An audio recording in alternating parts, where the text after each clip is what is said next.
Alright, so what's up? This is Dante, back for CONVERS8, 8-minute conversations with Asian Americans. This month we have filmmaker Johnny Lee, who's an old friend of mine, and then we also have an older friend of mine, Taboo from the Black Eyed Peas. What's up, y'all? Who's honorary Asian today. He's actually honorary Filipino today. Yeah, that's what they always say, right? Yeah. They always say, oh, the guy from the Black Eyed Peas, the Filipino guy with the long hair. Well, no more long hair, and I'm still not Filipino, but I'm an honorary today. So. Yeah.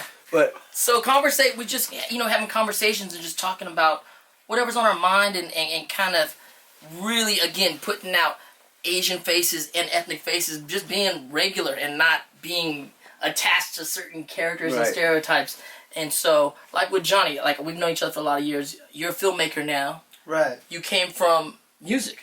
I did music for a long time, and even that was even a challenge for when I was growing up. You know, doing music, anything. If you're Asian, you got Asian parents. You ain't doing anything that's what kind of music was it? Like? Is it R&B? be real, son. Let him know.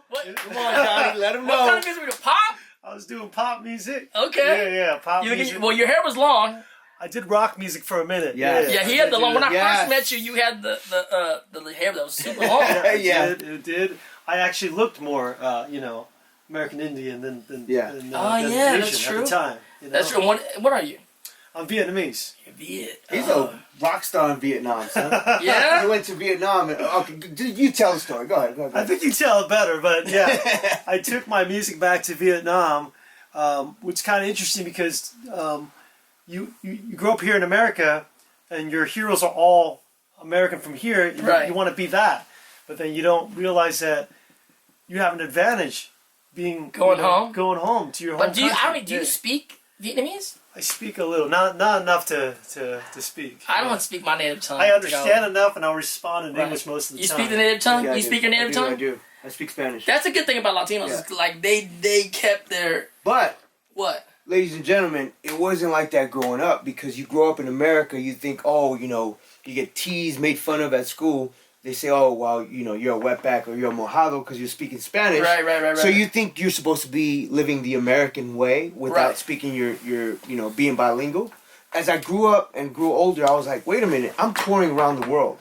It's a gift that I'm able to speak two languages. No, definitely. So I started tapping into that more because then as I started to grow as an artist, I started doing more print in Spanish. Okay. So I was doing English print and Spanish print. Right. So I was able to Well, it's great. I think as we've kind of gotten popular to understand that, I think when we're young, you don't think about the community. Exactly. We're just on the grind. Yeah. Like, can someone notice anything I'm doing? That's true. But as people kind of like start not looking up to you, like appreciating your work, you start realizing, wow, you're representing the culture. And culture, yeah. Right, and you're like, if I don't, I don't want to be out there like looking crazy. No doubt. So it's interesting that we end up kind of repping later on. But the good thing about it is you always remember your roots. You're going to the motherland. You're going to the motherland. Yeah.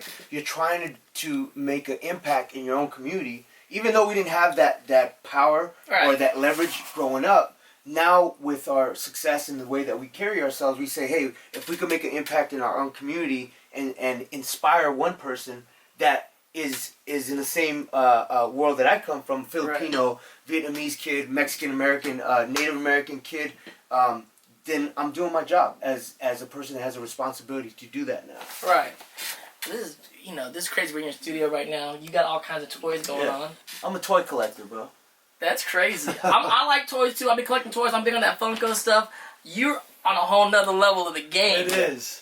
I mean, I got the OG shit too. When I saw that battleship, let me tell you, I always wanted that battleship. Yeah, Joe? That right there. Yeah. That was a wet dream for kids. I gotta show you the illest shit though. You gotta show me. This is the illest toy I have. What's that? Bin Laden versus USA. Oh my God, that's fucking nuts, they right? Made a game of that? Yeah. The old like the old Nintendo games that were like this. That's crazy. Guess where we got it from? KB Toy Store. Remember that? Oh wow, Yeah. really? That's They weird, had it in right? KB. That's Toy Store. crazy. Wow. Ladies and gentlemen, this is ridiculous that they had this at KB Toy Store. So any little kid could have bought this at the time. And this was what, 2001? That is crazy, and they were selling it. That's wild, right? We're selling it here in the States. The States. So peeps, so all the toys and stuff, like both of y'all, like what was your main thing growing up? Like your main like cartoon or your main franchise that you follow? What was yours? Mine was Robotech. Robotech was dope. Robotech. Mid-May and them? Oh, yeah. Yeah, I love Robotech. It was anime. I didn't even know what anime was. Yeah, but that was like, now you're like, that's OG anime. Right. Robotech was the joint. What was you? I would have to say G.I. Joe. I had 3. Okay. G.I. Joe, G.I. Joe, Masters of the Universe, and LJN Wrestlers, WWF. Oh, yeah. Right here. The old school classics joints, up there. classic joints. King Kong Bundy. Yep. King Kong Bundy. Andre Nikolai the Giant. Volkov, Jimmy Superfly Snuka. That was my favorite. Jimmy Superfly Yo, Snuka. And Ricky the Dragon Steamboat. Ah! Yes, growing up, Jimmy Superfly Snuka and Ricky the Dragon Steamboat were Ew. like, I mean, but they're a representation for me. I was like, no yo, doubt. I mean, like Filipinos are like small ass islanders, like Superfly Snuka, and then when the Dragon came out, we're like, oh, we're Look in at it. that pose, the dragon Damn. strength. Yo, That's it. that was. It's funny to think how important wrestling was. It was. I personally was a big Thundercat person. I love Thundercats. There you Thundercats go, for Lionel. Okay, yeah, Tiger. look at, Front and center, right there. Yep. and you know, yeah, he has everything. Do you have Silverhawks? I like Silverhawks too. Silverhawks. I didn't get into Silverhawks, I but I love got Silverhawks. Robotech. Robotech You was do. I got awesome. Robotech. Alright. You know what I need is I'm excited. I need Zuko. Zuko. You do. I'm Zuko. gonna bring you a Prince Zuko. I'm gonna bring you a Prince Zuko. I need Zuko and I need a Rufio. I'll bring you a That's right, Rufio yeah. also. We need one of those. It's interesting to think how wrestling was influential. Even, I mean, I think we were breakdancing, and as we were dancing, we came through dancing, it was like, wrestling was part of it. It was. think, you know? Because of the entertainment factor of like, you It's know, like a dance. they would walk into the ring. I still do this Right. shit. I took this shit from Hulk Hogan. Yeah. I took that shit That's from a- Hulk Hogan. yeah. So when I walk into the stage and I'm performing, I get the people riled up and I do this. That's Come just on, straight, get that's it just to straight, me. I've seen it. that's I've straight shout out to seen Hulk it. Hogan? Yeah. Straight out to Hulk Hogan. That's awesome. Yep. That is crazy. Yeah, man. So, Rockstar, Vietnam? Yeah, I did for a minute. I took my stuff back there. It was definitely a great experience to do that, because now it's like the identity that you kind of put second when you're here in America. Now you go back to your homeland. It's like, wait, this thing where I was kind of like not really proud to say, oh, I'm Vietnamese, I'm American. No, I come here, I'm like, no, yo, I'm Vietnamese.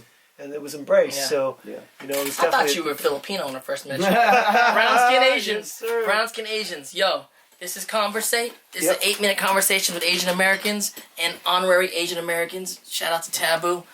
See you guys next month. So you guys single or Yes. both single? How is that going? What's like the nightlife? What are you guys doing? Nightlife? What kind of guys are you like dating? Like you guys like Yeah. Nice I guys, am bad physically boys, drawn nice guys, bad to the boys? assholes. you are? Somehow. I am physically drawn to the assholes, yes. That is why I'm Probably